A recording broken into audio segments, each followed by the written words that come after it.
하나님은 영이시니 예배하는 자가 영과 진리로 예배할지니라. 아멘. 다 같이 일어나셔서 찬송가 5장 찬송하시겠습니다.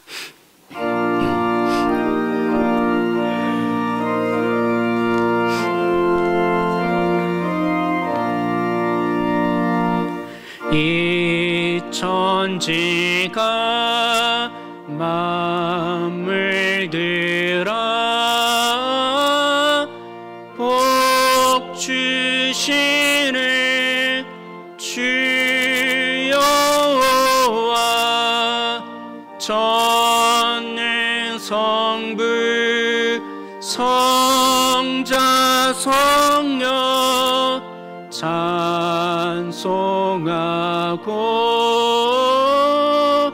찬송하세. 아멘.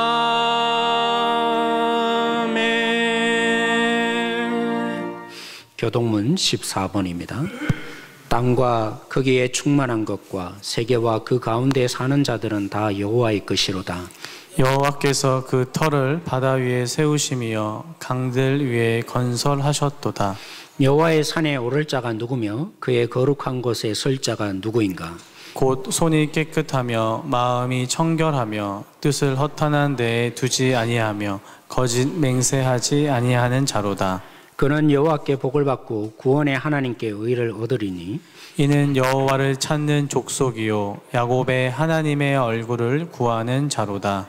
문들아 너희 머리를 들지어다. 영원한 문들아 들지어다. 영광의 왕이 들어가시리로다.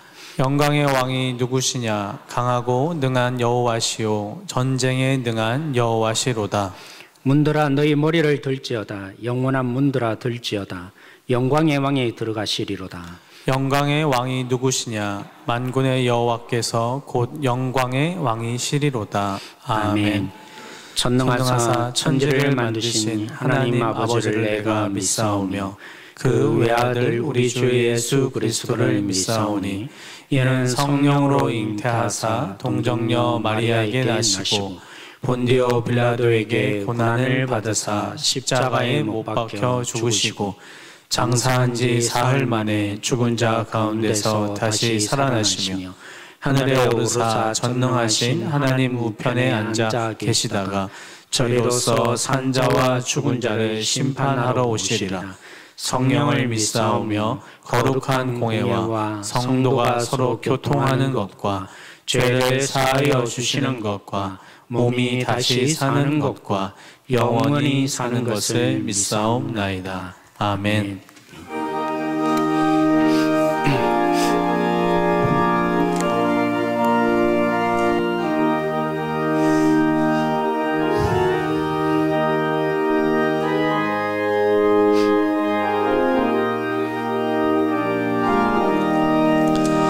예수가 함께 계시니 시험이 오나 겁없네. 기쁨의 근원 되시는 예수를 위해 삽시다.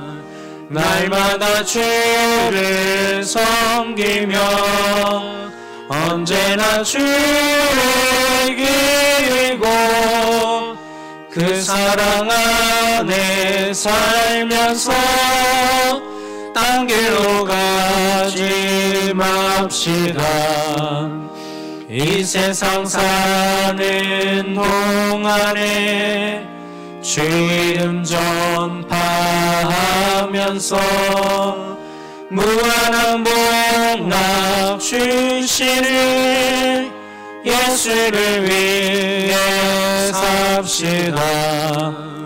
날마다 주를 섬기며 언제나 주를 기리고 그 사랑 안에 살면서 딴 길로 가지 맙시다.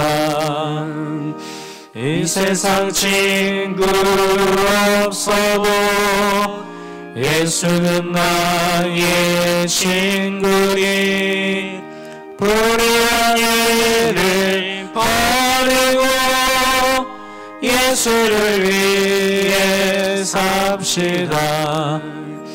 날마다 주를 섬기며 언제나 주를 기리고 그 사랑 안에 살면서 딴 길로 가지 맙시다.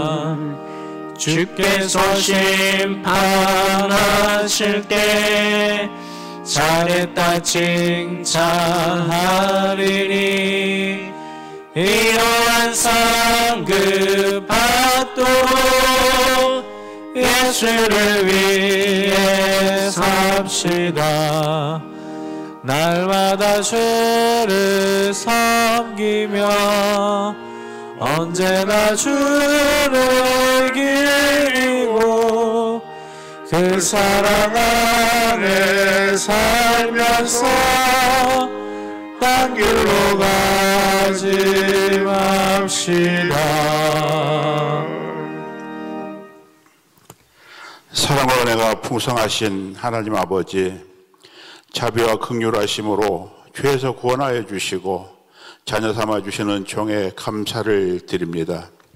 이 모양 저 모양으로 먹이시며 입혀주시는 하나님 아버지, 부족하고 어리석은 우리들은 은혜를 잊어버리고 내 생각대로 고집부리며 살아온 일들이 너무 많음을 고백하며 회개하오니 용서하여 주시옵소서.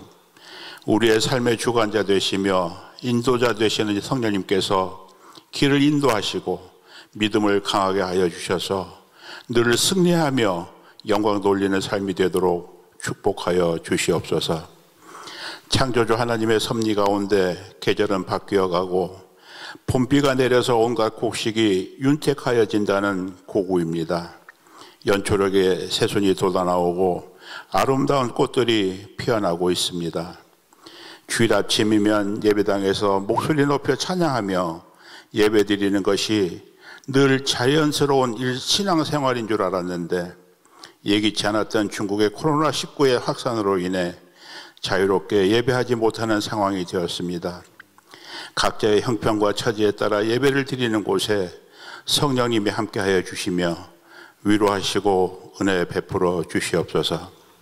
찬양 연습을 하며 주일학교 아이들을 가르치며 점심을 준비하며 각자의 맡은 바 청지기의 소명을 감당하며 성도들과 함께 교제를 나누는 일상의 삶들이 얼마나 소중하고 행복한 것인지를 깨달을 수 있음에 감사를 드립니다.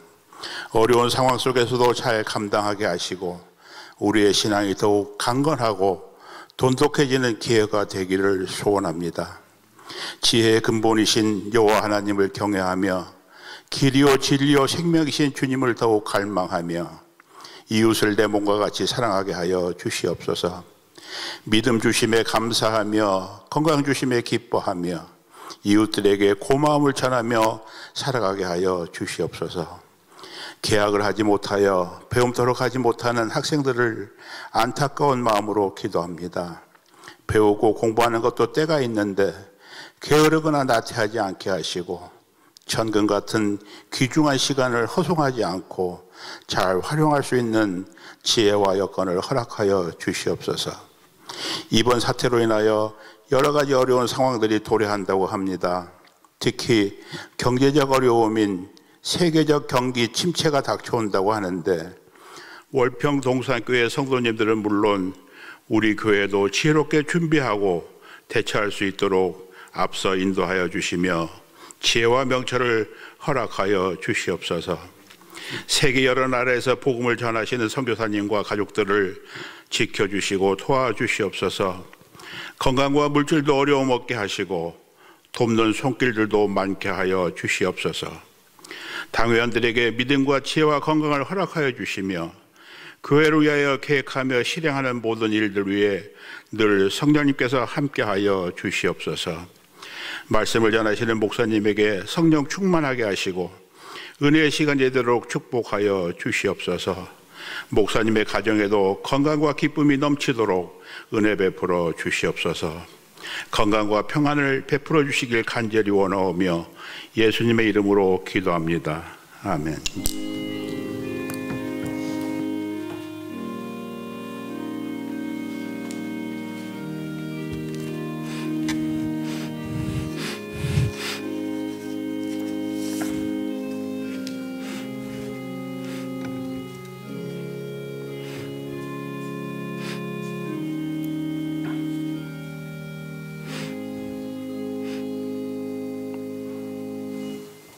헌금 시간입니다. 날 구원하신 주 감사 1절 함께 찬송하시겠습니다.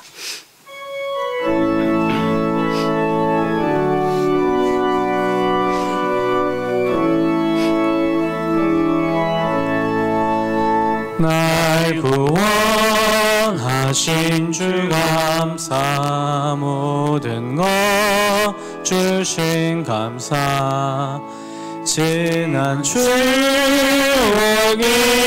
감사 주의 곁에 계시네 향기로운 봄철의 감사 외로운 가을날 감사 사라진 눈물도 감사 나의 영혼 평안해.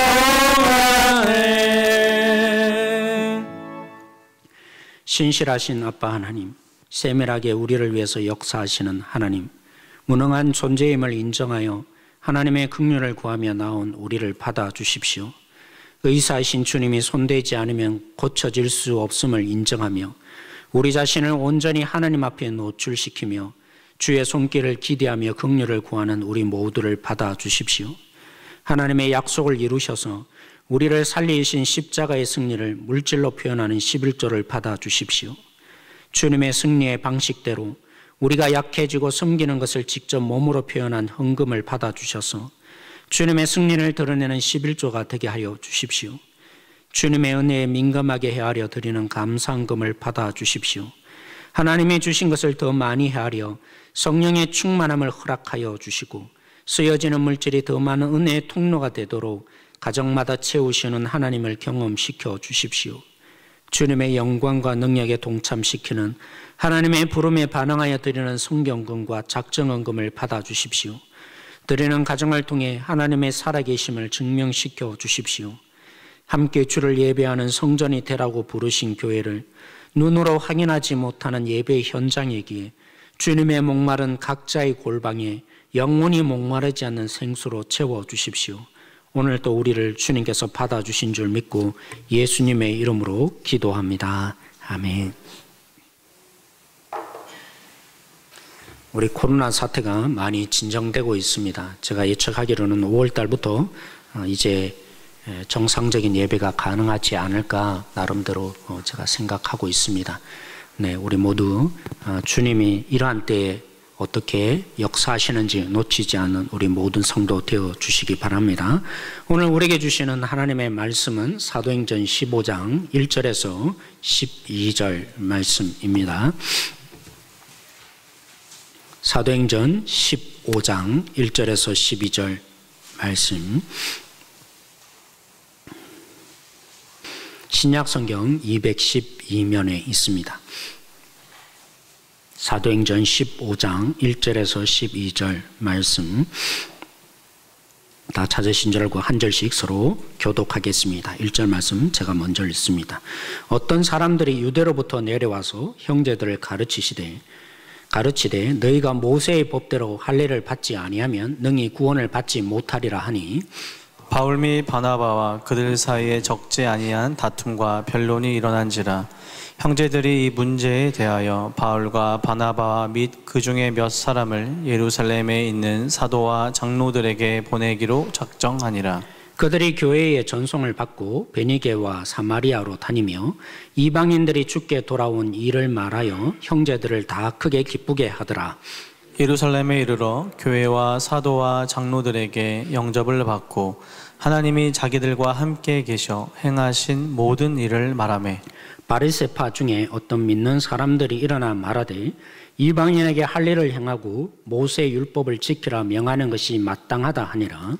사도와 장로들이 이 일을 의논하러 모여 많은 변론이 있은 후에 베드로가 일어나 말하되 형제들아 너희도 알거니와 하나님이 이방인들로 내 입에서 복음의 말씀을 들어 믿게 하시려고 오래전부터 너희 가운데서 나를 택하시고 또 마음을 아시는 하나님이 우리에게와 같이 그들에게도 성령을 주어 증언하시고 믿음으로 그들의 마음을 깨끗이 하사 그들이나 우리나 차별하지 아니하셨느니라. 그런데 지금 너희가 어찌하여 하나님을 시험하여 우리 조상과 우리도 능히 매지 못하던 멍에를 제자들의 목에 두려느냐. 그러나 우리는 그들이 우리와 동일하게 주 예수의 은혜로 구원을 받는 줄을 믿노라 하니라. 온 무리가 가만히 있어 바나바와 바울이 하나님께서 자기들로 말미암아 이방인 중에서 행하신 표적과 기사에 관하여 말하는 것을 듣더니. 아멘. 우리 서로 한번 인사할까요? 평안하세요. 인사하겠습니다.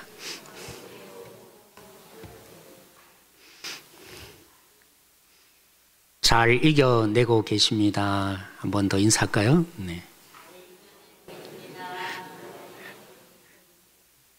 네, 하나님께서 말씀 중에 환난은 인내를 만들어내고 인내는 연단을 만들어내고 연단은 소망을 만들어낸다고 했습니다.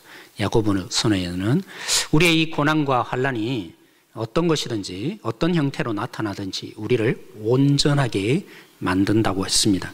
네, 사랑하는 성도 여러분, 참 어려운 시기를 우리가 보내고 있습니다.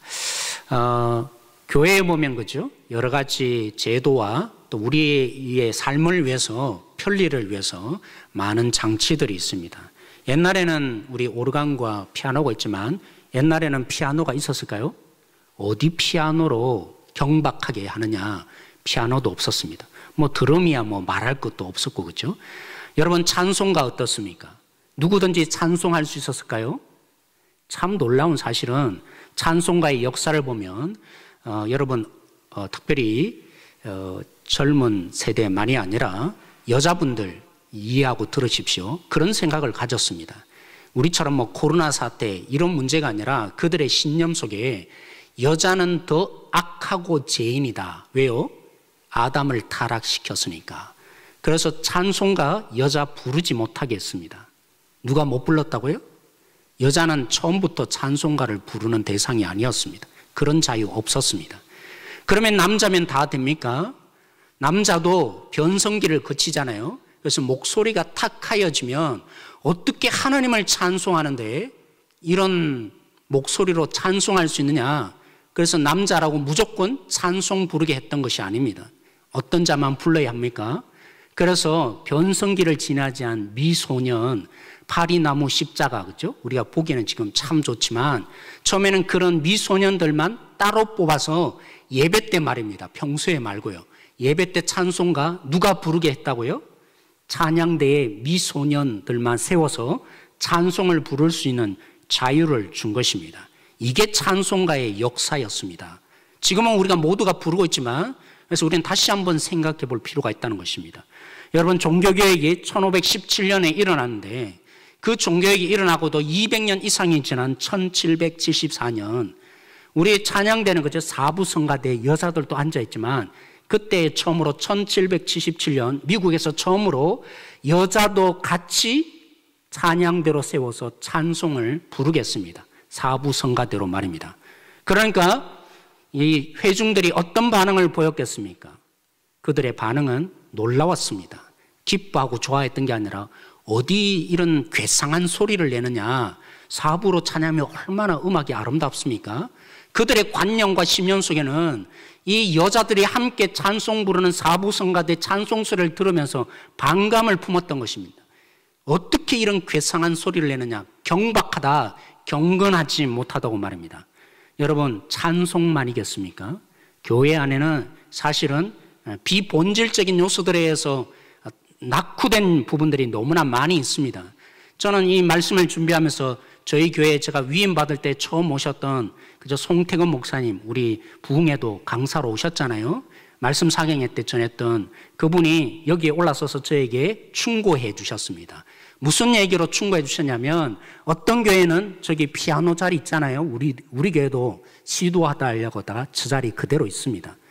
다른 곳으로 옮기고 싶었는데 그냥 옮기면 문제가 생기니까 1cm씩 한 주마다 1cm씩 1cm씩 바뀌는 일이 있었다. 그러니까 목사님 줄 하나라도 당장에 바꾸려고 개혁하지 마십시오 라는 충고를 해 주셨습니다. 저는 이해합니다. 교회는 어떤 사람들이 옵니까? 다양한 생각과 다양한 그룹의 사람들이 옵니다. 선교단체는 한 가지 목적으로 그 이유만으로 오기 때문에 쉽게 변할 수 있습니다. 그러나 교회는요, 너무나 다양한 사람들이 오기에 정말 변하기가 어려운 곳이기도 합니다. 여러분, 이렇게 변하지 않는 공동체에, 교회야말로 가장 변하지 않는 공동체인데 그 책임이 누구에게 있습니까? 옛 방식을 고집하는 기성세대 때문만인 것입니까? 여러분, 제가 한 번은 제 딸아이에게 그때가 토요일 저녁이었던 것이었습니다. 제 기억으로는 그래요. 이런저런 얘기를 하다가 제가 부목사 시절에 얘기를 했어요. 그때 어떻게 생활했다, 어떤 삶을 살았다, 뭐 심지어는 이런 얘기도 했어요. 어떤 교회에서 제가 부목사 생활할 때 20년 부목사 생활했는데 그 교회에서는 토요일 날 밤 9시에 퇴근을 했습니다. 할 일이 아무것도 없는데도 밤 9시에 퇴근했습니다. 왜냐하면 담임 목사님이 밤 9시쯤 설교가 완료되고 그래서 목사님이 집에 들어가시기 때문에 그때까지 뭐 해야 된다고요? 저희 같은 부목사 퇴근하지 못하도록 담임 목사님이 밤 9시에 퇴근하라라고 정한 거죠. 이런 얘기를 듣고 있던 시연이가 물론 제 추억을 얘기한 거죠. 그런데 시연이가 이렇게 말했습니다. 아빠 혹시 꼰대 아니지? 여러분, 꼰대란 말 들어보셨습니까? 요즘 기성세대를 향해서 흔히 말하는 건데 이런 말인 것이었습니다. 아빠의 옛날의 그 추억으로 지금에 있는 교육자들이 너희도 이렇게 해야 한다 라고 강요하는 꼰대가 아니냐는 거죠. 여러분, 오늘 기성세대와 젊은 세대 간에 굉장히 어려운 갈등이 있습니다. 서로 소통이 안 되는 이유, 기성세대가 정말 우리는 이렇게 살았는데 우리의 방식을 주장하고 그들에게 젊은 세대에게 강요했기 때문만 이런 문제가 생기는 걸까요? 저는 젊은 세대도 바라봅니다. 전혀 다른 시대를 살잖아요. 옛날과 다른 시대에 지금은 라면을 왜 먹어요? 옛날엔 배고프니까 먹을 거 없으니까 라면을 사 먹었는데 이제는 기호식품으로 라면을 먹는 세대. 그래서 옛날에 라면을 먹었다, 우리 이랬다라고 하면 젊은 세대가 뭐 그러냐고, 왜 그걸 얘기하냐고 반감을 가집니다. 젊은 세대의 반감도 사실 돌이켜보면 자신이 살고 있는 방식을 고집하는 것입니다. 그 방식으로 옛날 방식을 보니까 어떻게 보이는 겁니까? 고리타분하다는 거죠.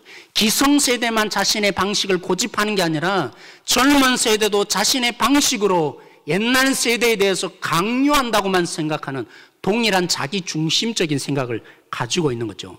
오늘 말씀의 제목인 새 포도주는 새 부대에, 정말 오늘 이 시대는 새 포도주가 새 부대에 담겨져야 하는 것이 절실하게 필요한 것 같습니다. 여러분, 예수님이 왜 이 말씀을 하신 것입니까? 그 당시의 삶의 방식, 그죠? 포도즙을 담는 그릇이 염소의 가죽이었습니다. 그 염소의 가죽에 포도즙을 담가 놓으면 뭘로 변합니까? 시간이 지나서 포도주로 변합니다. 그냥 확 이런 기온만 변한 게 아니라 가스, 이산화탄소가 나오게 되어 있습니다. 그러니까 이 포도주가 되면서 뭐가 됩니까? 그 염소 가죽이 평창할 수밖에 없습니다. 새 가죽은 신축성이 좋아서 변화되는 이 이산화탄소를 충분히 막아낼 수 있습니다. 그릇에 담겨 놓을 수 있습니다. 그러나 이 옛날 가죽은요, 헐어버린 이 오래된 가죽은 신축성이 없기 때문에 이 새 포도주가 나타내는 이 이산화탄소의 능력을 받아내지 못하니까 터져버리는 거죠. 그래서 예수님이 이 말씀을 하신 건 보라고, 너희 삶에도 어떻게 하는 거냐고, 새로운 것은 새로운 방식으로 담는 거라고. 이 말이 무슨 말입니까? 예수님이 우리에게 새로운 시대를 가져오셨는데 옛날 자기가 편하던 시대에 익숙했던 그 삶의 방식으로 계속적으로 했으면 어떻게 된다고요? 새로운 주님이 주시는 이 새 포도주 담을 수도 없고 옛날 방식도 소용이 없을 뿐만이 아니라 서로에게도 엄청난 문제를 나타낸다고 말입니다. 사랑하는 성도 여러분, 교회의 머리는 누굽니까? 예수님이십니다. 그래서 예수님이 새 포도주는 새 부대에 담으라 한 것처럼 새로운 주님의 방식이 날마다 이곳에 흘러갑니다. 그래서 교회는 어떤 것입니까? 옛날 방식이 아니라 주님의 새로운 방식이 날마다 선포되기에 말씀을 따라 뭐 해야 될까요? 날마다 개혁되어야 되는 것이 교회인 것입니다. 여러분, 교회가 교회다워지고 교회가 바뀌어지려면 그러나 전제해야 합니다. 무작정 새로운 것이 다 새로운 것입니까? 예수님이 말씀하신 내가 가져오는 새 시대라고 했을 때 그 새 시대가 뭘 뜻하는지 우리는 염두에 두어야 합니다. 그리고 예수님이 가져오는 새 시대를 담지 못한다고 말씀하신 옛 방식이 도대체 뭘 뜻합니까? 만약 우리가 주님이 가져오는 새 시대를 담지 못하는 옛 방식으로 살면 요한복음 2장에 뚜렷하게 예수님이 표적으로 보여주신 것처럼 정말 물이 포도주로 바뀌었을 때 어떤 일이 발생했습니까? 이제까지 맛보지 못한 새 포도주다 라고 주님이 말씀하신 대로 교회는 주님의 이 놀라운 세상이 줄 수 없는 맛을 세상뿐만이 아니라 우리도 누리지 못하는 곳이 되고야 말 것입니다. 그래서 우리는 두 가지를 분명히 해야 합니다.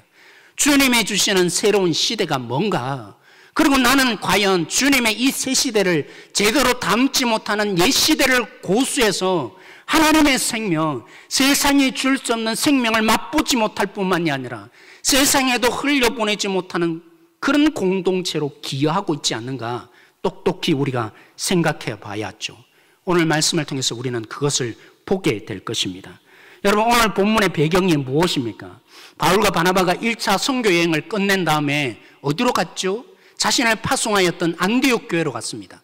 근데 그 안디옥 교회가 얼마 지나지 않아서 문제가 발생했습니다. 예루살렘에서 온 유대인들 중에 일부 그리스도인 중에서 이런 주장을 했습니다. 바울과 바나바가 전하여줬던 복음만으로는 안 된다. 그것만으로 구원을 받지 못한다. 그건 초신자용이지 복음이 전부 아니다. 모세가 전해진 율법을 덧붙여서 지켜야 너희들이 구원을 얻는다. 우리는 그렇지 않을까요? 많은 교회들이 그런 생각을 합니다. 새 가족들에게는 복음이 필요한 거다.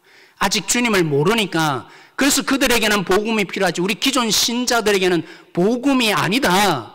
이렇게 이들처럼 주장하고 있는 것은 아닐까요? 이 문제로 안디옥 교회가 굉장히 힘들어졌습니다. 갈등이 생겼고 서로에 대한 반감이 뚜렷해지기 시작했습니다.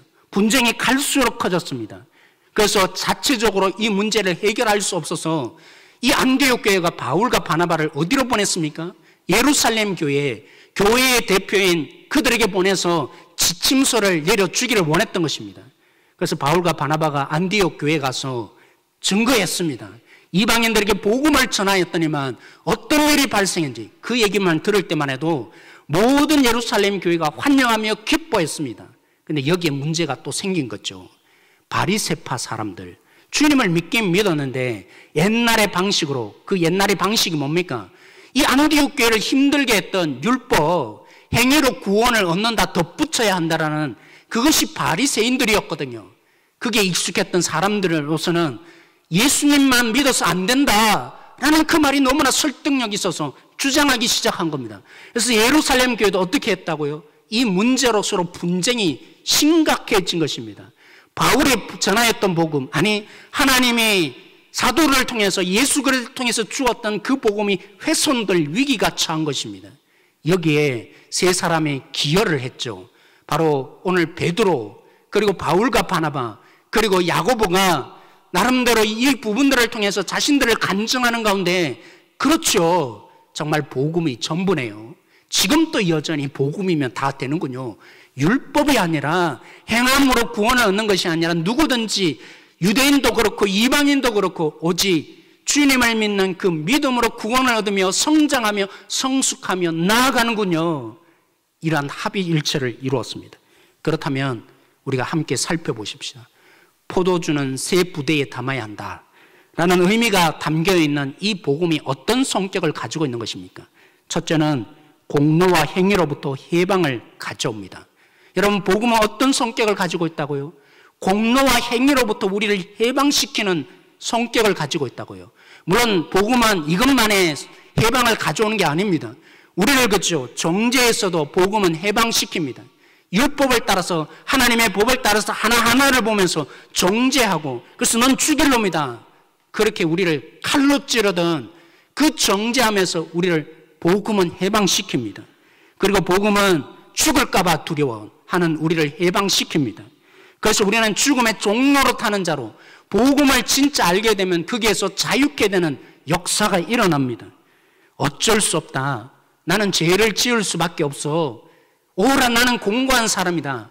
이런 패배주의에서도 우리를 해방시키는 것이 복음의 능력인 거죠. 근데 오늘 본문은 뭐 때문에 일어난 것입니까? 뭔 얘기를 기록하고 있다고요? 복음만으로 안 된다. 율법도 행해야 구원을 잇는다. 그래서 이 문제에 대한 해답을 오늘 기록하고 있는 내용이라고요. 거기에서 주어진 내용이기에 제가 이 얘기를 하는 거죠. 오늘 공로와 행위로부터 해방시키는 것이 복음이다 라고 말입니다. 여러분, 베드로가 오늘 자신의 얘기를 합니다. 하나님이 나를 오래전에 어느 날 갑자기 택한 것이 아니라 이방인들에게 복음을 전하려고 나를 택하였다. 이 얘기를 왜 할까요? 그리고 내가 복음을 전한 건데 이방인들도 성령을 받았다. 이 얘기를 하게 되는 강조점의 궁극적인 이유는 유대인 너희들만이 아니라 이방인들도 차별함 없이 복음으로 구원을 얻더라 라는 증거를 대려고요. 그래서 11절에 베드로가 그죠 결론을 내리죠. 그러나 우리는 그들이 우리와 동일하게 뭐라고요? 무엇으로 구원을 받는다고요? 주 예수의 은혜로 구원받는다. 이방인도 차별함 없이 구원함을 입는다. 우리는 차별함이 없다라고 할 때, 공평하다고 할 때 우리는 오해하는 것 같아요. 교회 안에서 복음을 얘기할 때 오해하는 것 같습니다. 주님의 공평함을 어떻게 이해합니까? 행한 대로 받아야 한다라고 오해한다고요. 그건 우리를 너무나 모르는 거죠. 저는 솔직히 고백합니다. 예수님이 말씀하신 대로 네 눈이 업력을 품거든 네 눈을 빼어버리라고 했는데, 그래야 구원에 들어갈 수 있다고 했는데, 여러분 저는 제 자신을 압니다. 만약 하나님의 공평한 대로 갚으신다면, 내가 행한 대로 주님이 갚으신다면 저 눈이 그저 수백 번 없어져야 했을 것입니다. 아니 없어져야 마땅했습니다. 거짓말할 때도 종종 있죠. 내 상황을 모면하기 위해서 거짓말을 그 혀 뽑아야죠. 행한 대로 만약 보상한다, 우리가 열심히 했기 때문에 하나님이 우리에게 갚아주신다, 그렇게 우리가 안다면 저는 어떻게 되었을까요? 저는 압니다. 혀 수십 번 절단되어야 마땅한 존재라고요.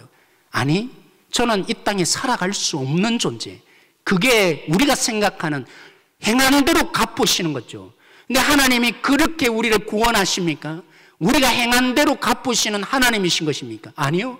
차별함 없이 이방인도 동일하게 구원한다. 이 초점에 차별함이 없다는 그 차별함의 원칙이 뭡니까? 믿음으로, 은혜로 우리를 구원한다는 거죠. 우리의 행위로 구원함은 없는 게 아니라 하나님의 은혜로 우리를 구원하신다고요. 이게 우리에게 어떤 삶에 영향을 줍니까? 전혀 교리랑 우리랑 상관없어 보이는데 사실 깊이 묵상해 보면 이런 뜻 아니겠습니까? 여러분, 하나님이 유일하게 사랑했던, 그리고 사랑한다고 이 땅에 파송되었어도 사역을 시작할 때도 고백해 주었던 너는 내 사랑하는 아들이라. 그리고 십자가에 달리기 전에 하나님이 그 아들을 향해서 선포했던 내 사랑하는 아들이다. 그 진짜 사랑했던 아들을 버리시고 우리를 하나님의 아들이라 불리게 하신 거 아닙니까? 우리 어떻게 하나님 자녀 되었는데요? 사랑하는 성도 여러분, 하나님의 자녀 삼기 위해서 하나님이 진짜 아들을 버리셔서 우리를 하나님의 자녀 되는 은혜를 베푸신 것입니다. 그래서 성경에 말씀하는 이렇게 살아라, 저렇게 살아라, 구별되어라, 이렇게 지켜라 라는 말씀의 의도가 어디에 있습니까? 자녀되라는 말이 아닙니다. 자녀의 자격 조건을 얻어라, 이렇게 구별되게 살아서 자녀된 조건을 얻어라 말씀하는 게 아니죠. 하나님의 자녀이니까 자녀다운 모습을 이 땅에 보이라고 말씀하시는 거죠. 그런데 종교는 뭡니까? 열심히 해서 최선을 다해서 그래서 자녀의 자격 조건을 얻겠다라고 하는 거죠. 그래서 복음인 거죠. 우리가 아무것도 없는데, 사실 자격 조건이 없는데 우리를 위해서 왜 아들을 버리셔야 하는 것입니까? 그 아들을 버리셔서 너 자녀다, 보배롭게 여긴다, 너는 이 땅에 가장 존귀한 자다. 그러니까 존귀한 자답게 살아야 한다고, 그 소망을 품고 그 능력이 이를 때까지 우리에게 끊임없이 역사하시고 계시는 하나님 거죠. 우리가 문제를 만나면 이런 생각을 종종 합니다. 내가 조금 더 잘 살면, 기도 조금 더 열심히 하면, 그러면 하나님께서 이걸 보시고 구출해 줄 거다. 행위와 공로에 매여 있는 거죠. 하나님이 그런 분 아니세요. 그렇죠? 하나님이 우리 아빠가 되어 주셨기에 그래서 구하라고 하는 것입니다. 하나님이 우리를 위해서 의로운 역할을 감당하셔야기에 그래서 우리는 구할 자격이 있는 것입니다. 자녀에게 하나님 도와주세요. 붙들어 주세요. 자녀 아닙니까? 심지어는 외칠 수 있는 거죠. 모세가 이스라엘 백성들 그죠? 이 시내산에서 우상숭배에서 내가 다 없애버리고 모세 너로부터 시작하겠다 했을 때 모세의 기도의 가운데 보십시오. 모세가 뭐라고 기도했습니까? 하나님 저들을 다 멸망시켜버린다면 세상 사람들이 뭐라고 하겠습니까? 하나님의 이름이 욕되게 되지 않겠습니까? 하나님의 의를 위해서 저들을 구원하셔야 합니다. 거룩하신 하나님일 뿐만이 아니라 긍휼을 베푸시는 그 하나님 때문에 그 하나님의 성품과 역할에 의지해서 도와달라고 용서해달라고 부르짖은 거죠. 그렇습니다. 하나님이 왜 우리를 구출하시는 것입니까? 우리의 행위가 잘해서 우리가 잘나서 우리가 그만큼 사랑받을 자격이 있어서 우리의 기도에 응답하시는 것입니까? 아니죠. 하나님이 우리 아빠가 되어주셨기에 그래서 우리는 구할 수 있고 도와달라고 요청할 수 있고 그 하나님께 아빠 역할 하시라고 부르짖을 수 있는 그래서 하나님이 그래서 우리 기도에 응답하시는 존재인 거죠. 여러분 사단이 이걸 너무나 잘 이용하는 것 같습니다. 여러분 사단의 역할이 뭡니까? 정죄하는 역할을 합니다. 끊임없이 그냥 정죄하는 게 아니라 저놈 나쁜 놈이다. 그렇지 않습니다. 온통 말씀에 근거해서 하나님 보십시오. 하나님이 이렇게 말씀하셨는데 이 말씀에 근거해 볼 때 저놈 나쁜 놈입니다. 근데 그 나쁜 놈을 저 은철이를 용서하시면 하나님의 성품에 어긋나십니다. 공의로운 하나님의 성품에 어긋나십니다.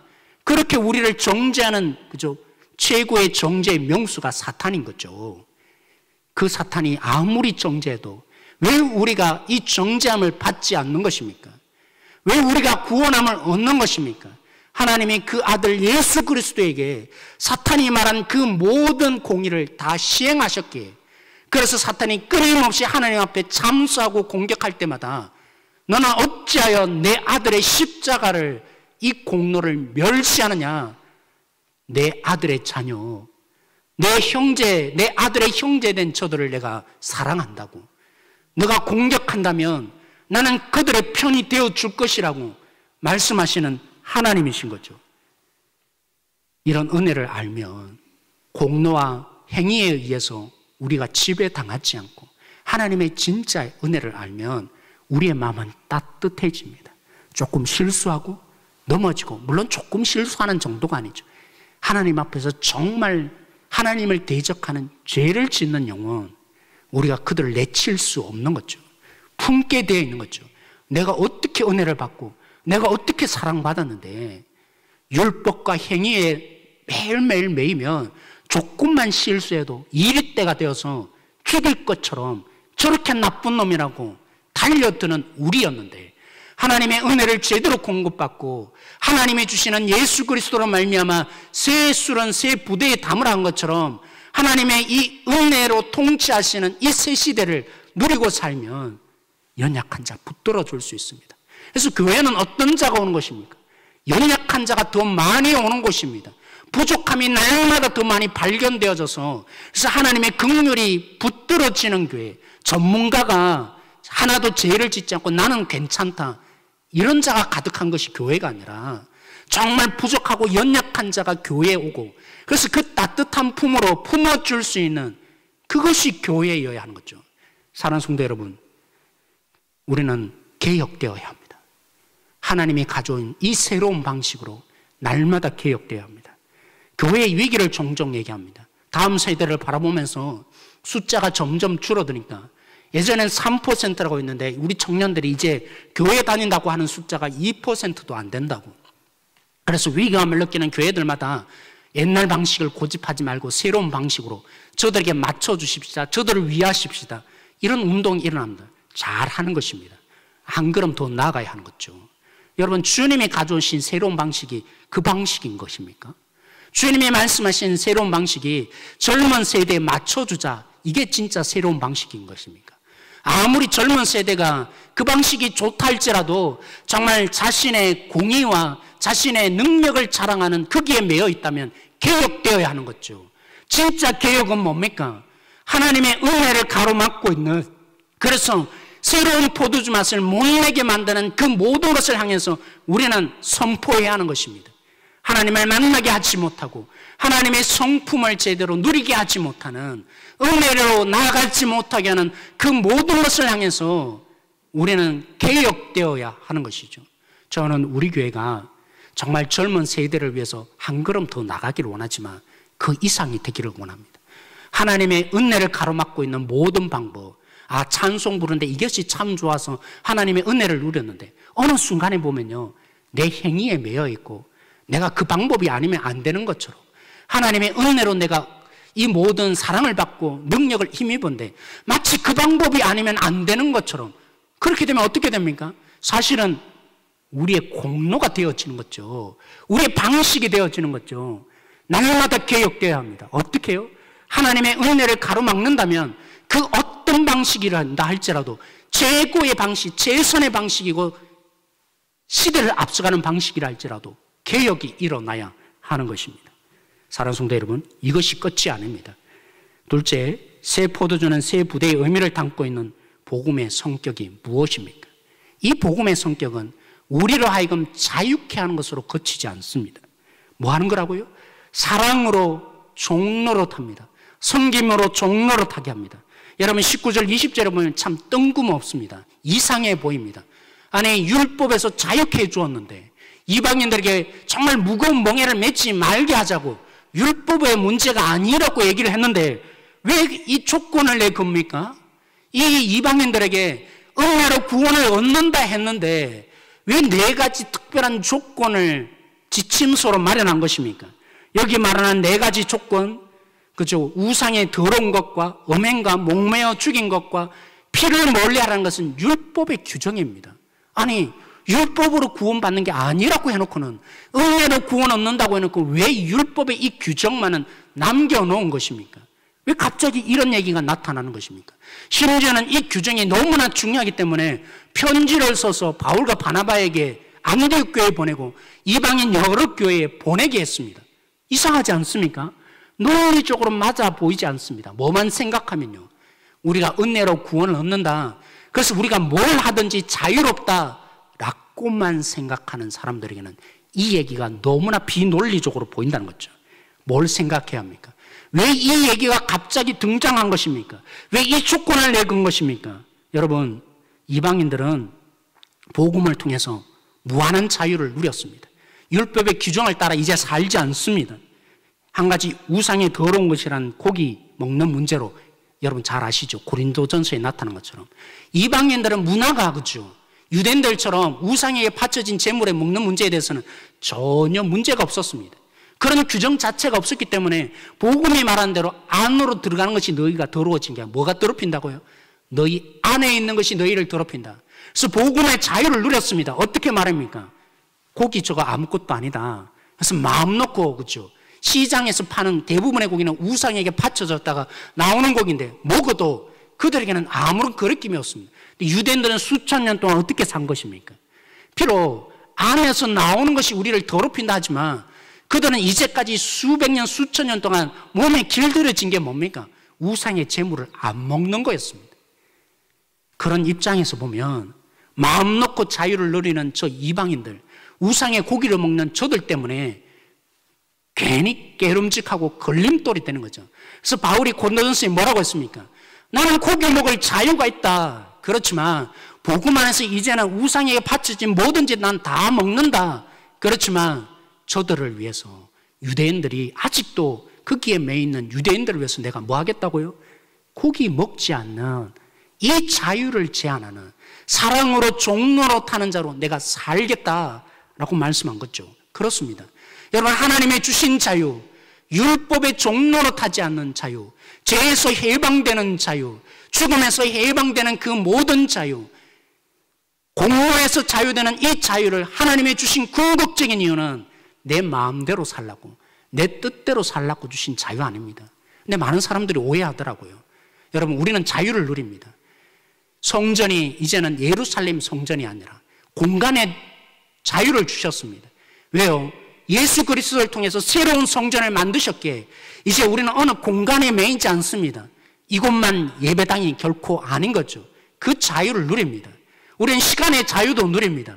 안식일의 자유, 그죠? 예전에는 안식일을 특별한 날로만 정해서 그날에 집착하고 그날을 거룩한 날로 구별하여 들었습니다.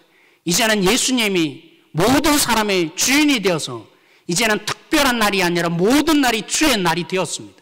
그래서 우리는 시간에 대한 자유도 누리는 자 된 것입니다. 그리고 우리는 성과 속, 그죠? 먹는 문제만이 아니라 이곳만이 특별한 거룩한 곳이고 저곳은 더럽힌 곳이다. 그래서 종교개혁이 일어나서 뭐라고 했습니까? 목사만 거룩하냐? 우리가 들어가서 모든 삶의 현장이 거룩한 거다. 그렇죠? 예전에는 거룩함을 지키기 위해서 산에 들어가야만 했습니다. 이제는 주님이 이 복음의 능력으로 회복시키셔서 우리를 거룩하게 바꾸셨기 때문에 우리 때문에 세상이 변화되는, 그래서 우리를 구별시키고 저들과 분리시키는 존재가 아니라 우리의 주님이 주신 거룩함으로 이 땅을 변화시키며 들어가야 될 존재로 이 놀라운 자유, 뭘 하든지 주님의 일이 되는 놀라운 자유를 우리가 누립니다. 권위의 자유도 있습니다. 예전에는 제사장이 마치, 그죠? 예전이 아니죠. 담임 목사를 제사장처럼 여겨서 담임 목사의 말을 안 들으면 마치 죽는 것처럼, 이제 우리는 그렇게 살지 않습니다. 심지어 한 사람 한 사람 권위자를 세우셨을 때도 이제는 그의 말만 들어야 된다, 그런 권위 아닙니다. 왜요? 예수님의 진짜 권위가 뭔지를 보여주셨기 때문입니다. 예수님이 섬기는 자로 자신을 죽여주셨고, 그래서 교회는 어떤 것입니까? 리더라는 사람은 오히려 종이 되어지고 저들에게 내 말 들어라, 안 들으면 꼼짝 못하게 만드는 그런 곳이 아니라 끊임없이 종이 되어서, 아, 나를 왜 세웠냐? 내가 왜 장로 되었는가? 내가 왜 집사 되었는가? 내가 왜 목사 되었는가? 저들의 종이 되라고 부른 거지. 그래서 우리는 권위에 대한 자유도 누리는 자입니다. 근데 이 자유가 뭘 위한 자유라고요? 아, 교회는 어디든지 교회니까 뭐 내 마음 안 들면 다른 교회 가지. 이게 진짜 자유인 것입니까? 아, 오늘 주일이지만 안식일 아니니까 내 할 일 바쁘니까 그 일을 하고 뭐 다른 날 예배 드리면 되지. 그게 진짜 자유일까요? 권위, 이제 목사의 말을 안 들어도 되니까 뭐 내가 이제 주님을 섬기면 되니까, 그게 진짜 자유인 것입니까? 하나님의 주신 자유는 뭘 하기 위한 자유인 겁니까? 내 마음껏 내 마음대로 살기 위한 그 모습은 죄를 지을 때 죄인된 본질이었던 것이죠. 더 많은 죄를 지으라고 하나님이 우리에게 이 자유를 주신 것이 결코 아닌 거죠. 예전에 제가 섬겼던 교회 몇몇 우리 지체들이 저희 교회 지난주 방문하셨습니다. 같이 예배에 참석하셨는데 예배 끝나고 교제하는 가운데 그 자매 한 분이 이렇게 고백했습니다. 우리 교회에 탁 들어와서 막바로 앉은 게 아니라 주위를 살피셨다고. 왜 살폈을까요? 어색해서가 아니라 각 교회들마다 앉는 자리가 있더라는 겁니다. 저도 보면 그죠? 늘 저기 수요 예배 때 이러면 저 자리에 앉습니다. 저 자리에 앉죠. 그런 것처럼 오래 다닌 성도들일수록 자기만의 앉는 자리가 있으니까 자기가 만약 그 자리에 앉아버리면 다른 성도가 불편해진다는 거죠. 그래서 그 나름대로 잘 지켜주려고 보고는 안 앉는 자리 자기가 앉았다는 거죠. 이 말을 듣고 다른 한 집사님이 우리 교회 얘기 말고요, 그 교회에 있었던 참 부끄러운 일인데요, 목사님, 제가 할까 말까 고민하다가 입이 건지러워서 얘기를 하는 거예요 하면서 고백해 주셨습니다. 세 가족이 그 교회에 왔는데 나름대로 이 목마름이 있어서 그죠, 예배를 했는데 앞자리에 앉고 싶었다는 겁니다. 근데 앞자리가 비어서 탁 앉았는데 어떤 나이 많은 권사님이 오시더라는 겁니다. 옆에 계속 서 계셨다는 거죠. 왜 옆에 서 계셨을까요? 그러고는 옆에 서 계신 것만이 아니라 자기 가방을 그 앉은 자매 집사님 옆에 탁 놓더라는 겁니다. 무력 시위하는 거죠. 여기 내 자리인데 왜 안 나가? 빨리 나가라 라고 무력 시위했다고. 참 이게 부끄러웠어야 한데, 저도 옛날 같았으면요, 참 어떻게 권사님이 저러실까? 복음이 뭘 말하는데, 복음은 자리에 매이지 않게 하는 건데 왜 이렇게 권사님이나 세신자를 더 생각해 줘야지. 저도 그렇게 비난했을 것입니다. 그 말을 듣는 순간에 저는 묵상이 되었어요. 그 세 가족이 그랬다는 거예요. 처음에는 너무나 당황스러운데 이런 생각이 들었다는 거죠. 그 권사님 수십 년간 교회 다니면서 그 자리에 익숙했고, 그리고 그 자리에 앉으면 예배드리기가 더 좋은데, 만약 그 자리를 나 때문에 떠나간다면 다른 익숙하지 않은 곳에 예배드림이 얼마나 불편할까. 그래서 자기가 얼른 일어나서 그 권사님을 앉게 하고 다른 곳에 갔다는 거죠. 이게 복음인 거예요. 복음이 말하는 자유는 내 마음대로 내 뜻대로 하라는 자유가 아니라, 주님이 우리를 섬겨주시고 자신의 목숨을 내놓았듯이 하나님이 우리 가운데 은혜를 왜 주신 것입니까? 그 은혜를 누리는 가운데 나를 통해서 누구를 보라고요? 주님을 보라고, 주님을 만나게 하라고, 내가 보여주는 게 아니라 그 주님의 섬기심과 사랑을, 이 은혜를 나를 통해서 흘려보내게 하시려고요. 주님이 나에게만 은혜가 준 게 아니죠. 그래서 그 은혜를 맛보는 자는 어떻게 삽니까? 나를 통해서 주님을 보게 만듭니다. 그 주님의 섬김, 사랑하심을 나를 통해서 흘려보내는 자로 살아가는 거죠. 이게 복음의 진짜의 의미인 거죠. 말씀을 정리합니다. 예수님이 가져온 새로운 시대, 그 새롭다는 말이 뭡니까? 지금과는 다른 방식을 얘기하는 것입니까? 아니요.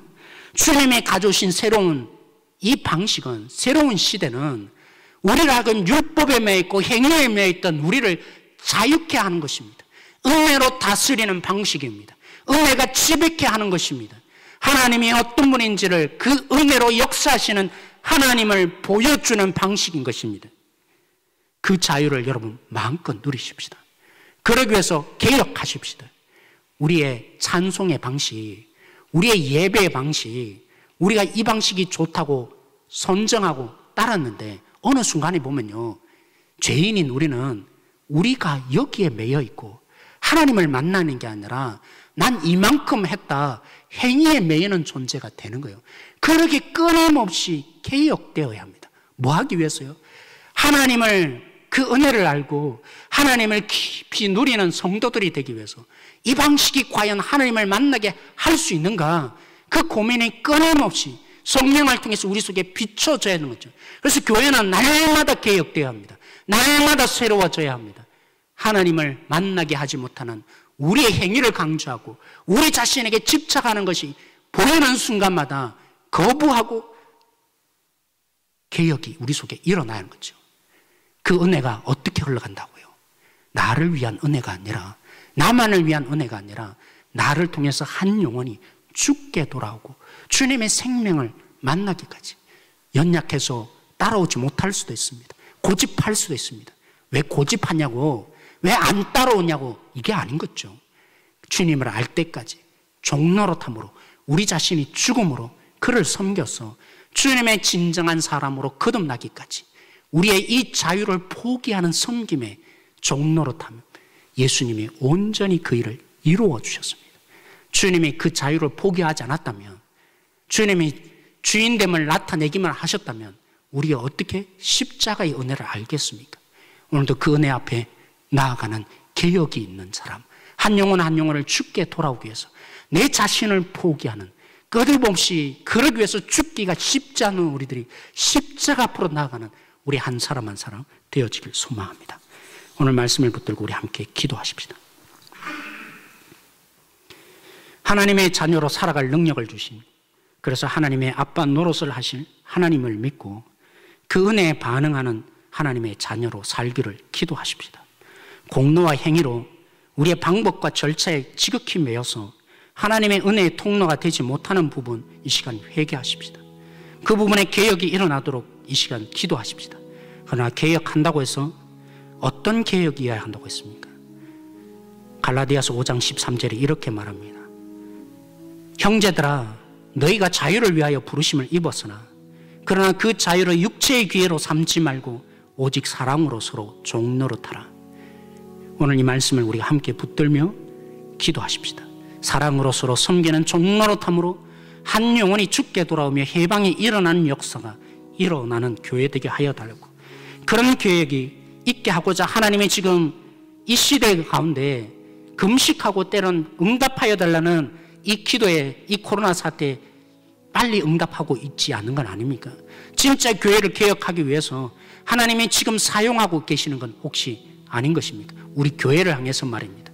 오늘 이 시간 이붓을 붙들고 우리 함께 이 시간 같이 기도함으로 나가겠습니다. 같이 기도하시겠습니다. 하나님, 오늘 말씀을 저희들이 붙들며 나아갑니다. 주님이 우리에게 주시는 이 은혜를 붙들며 나아갑니다. 하나님, 끊임없이 우리는 우리 자신에게 매입니다. 우리의 자유만을 원하고 우리의 편리함에 매여 있고 그나마 우리 자신을 나타내기에 바쁜 자입니다.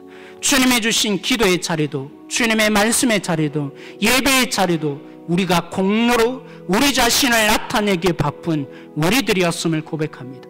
우리의 편리함과 우리의 생각에 매여서 여기를 고수하는, 그래서 하나님의 은혜, 하나님을 만나게 하는 방해거리로 참된 하나님이 주시는 세상에 맛보지 못한 참된 이 평안의 이 복음의 능력을 보여주지 못한 그릇이 된 부분이 있습니까? 나를 개혁시켜 주십시오. 우리를 개혁시켜 주십시오. 하나님, 우리가 고집하고 있는 우리만의 이 자리를 주님 떨쳐버리게 하시고 주님 앞에 날마다 새로워지는 개혁이 일어나는 한 성도 한 성도 되게 하여 주십시오. 우리가 누리는 이 자유, 우리가 같이 하는 이 기쁨, 우리가 하나님 앞에서 진실로 당당하게 나오는 이 모든 것들이 하나님을 만나게 하는 진정한 복의 통로가 되는 한 사람 한 사람으로 설 수 있도록 주께서 우리 속에 역사하시고 붙들어 주시기를 간절히 소망합니다. 하나님, 감사합니다. 오늘 또 우리를 개혁하고자 이 말씀을 주심을 감사합니다. 우리는 잘 깨닫지 못합니다. 우리가 익숙한 것이 옳은 것인 줄 알고 우리가 누리는 것이 제대로 된 것인 줄, 우리는 그렇게 아는 어리석은 자입니다. 이런 우리를 알게 오늘 또 긍휼을 구하며 주님께 기도합니다. 하나님, 무엇보다도 이 말씀을 통해서 우리가 비추어져서 우리의 행위를 자랑하며 우리의 행위에 매여서 하나님을 가로막고 하나님의 은혜를 흘려보내는 통로가 되지 못하였다면 하나님, 우리를 개혁시켜 주십시오. 예수 그리스도의 십자가의 능력으로 우리를 개혁시켜 주십시오. 우리 교회가 누구든지 올 수 있는 교회, 그 누구든지 품을 수 있는 한 영혼을 사랑하여서 우리 자신의 자유를 포기하며 섬길 수 있는 주님의 사랑의 사도가 되는 교회 되게 하여 주십시오. 주께서 역사하심을 믿으며 예수님의 이름으로 기도합니다. 아멘. 우리 함께 일어나서 이 찬양으로 고백하십시다.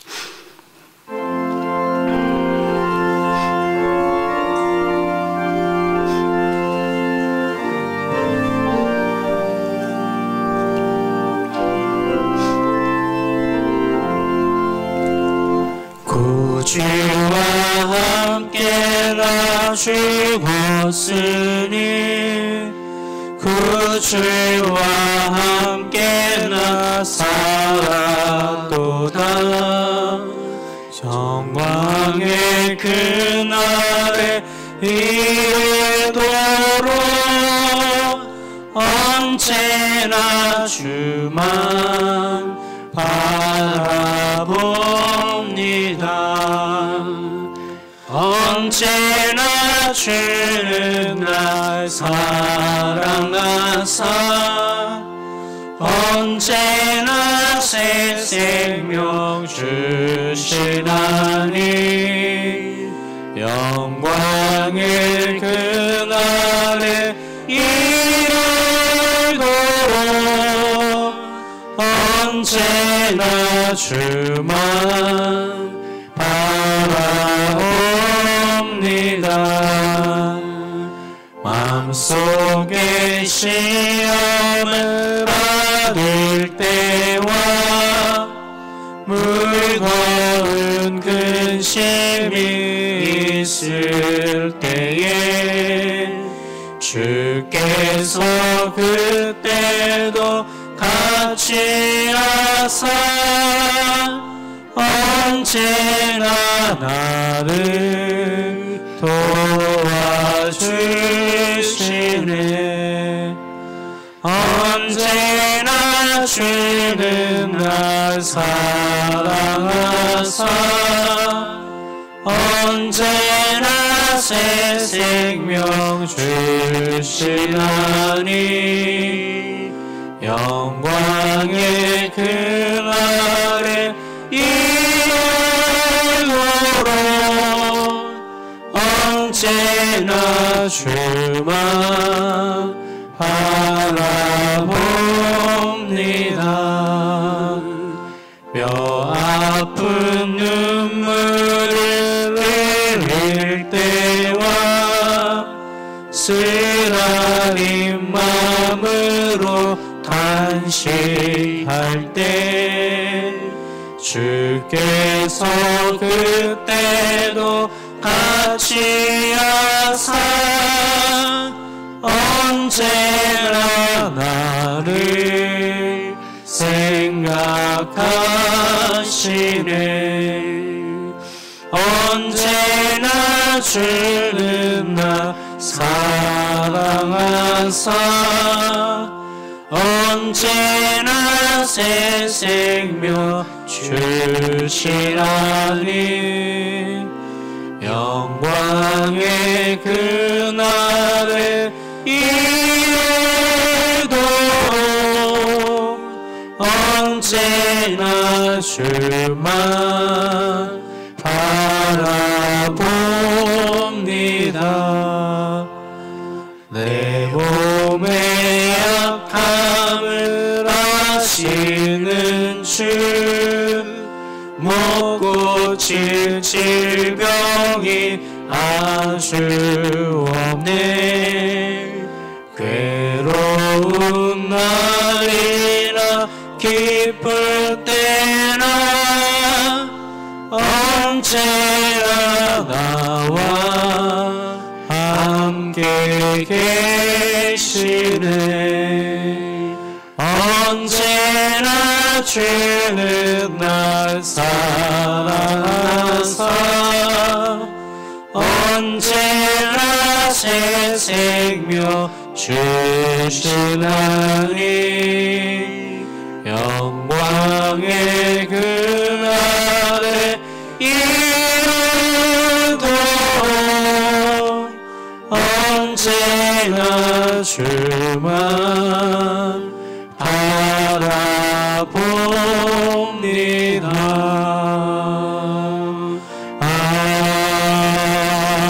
아멘. 이제는 우리 주 예수 그리스도의 하나님의 극진하신 사랑과 성령의 교통하심이 우리를 율법의 저주에서 해방시켜 주시고, 그래서 하나님의 사랑 안에 살게 하시며 하나님의 생명을 이 땅 가운데 보여주고자 복의 통로로 섬김의 자리로 우리를 부르신 이 놀라운 복음의 능력을 아는 자로 오늘 또 우리가 이제 가서 살아가야 될 모든 삶의 현장 가운데 주님의 능력으로 살며 새로운 포도주의 맛을 보여준 자로 살아가야 될 우리 모든 지체들 속에 영원토록 함께 있기를 축원합니다. 아멘.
일용할 양식 주시고